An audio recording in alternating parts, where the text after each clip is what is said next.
10ನೇ ತರಗತಿ ವಿದ್ಯಾರ್ಥಿನಿ ಗರ್ಭಿಣಿ, ಪ್ರಾಂಶುಪಾಲರು, ನಿಯಮ ಪಾಲಕರು ಅಮಾನತು.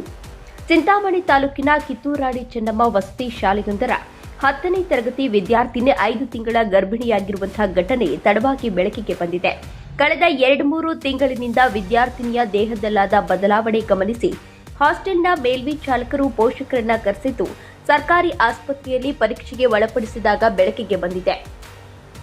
ಈ ಕುರಿತು ಕೆಂಚಾರ್ಲಹಳ್ಳಿ ಪೊಲೀಸ್ ಠಾಣೆಯಲ್ಲಿ ಪ್ರಕರಣ ದಾಖಲಾಗಿದ್ದು, ಇದರ ಬೆನ್ನಲ್ಲೇ ಪ್ರಾಂಶುಪಾಲರು ನಾಗರತ್ನಮ್ಮ, ಡಿವಿ ಪ್ರಭಾರ ನಿಲಯ ಪಾಲಕರು, ಮೂಲತಃ ದೈಹಿಕ ಶಿಕ್ಷಣ ಶಿಕ್ಷಕರು ಸವಿತಾಕುಮಾರಿ ಬಿಎಸ್ ಇವರನ್ನ ಕರ್ತವ್ಯದಿಂದ ಅಮಾನತು ಮಾಡಿ ಕರ್ನಾಟಕ ವಸತಿ ಶಿಕ್ಷಣ ಸಂಸ್ಥೆಗಳ ಸಂಘದ ಕಾರ್ಯನಿರ್ವಾಹಕ ನಿರ್ದೇಶಕರಾದ ಕಾಂತರಾಜು ಪಿಎಸ್ ಅವರು ಆದೇಶವನ್ನು ಹೊರಡಿಸಿದ್ದಾರೆ.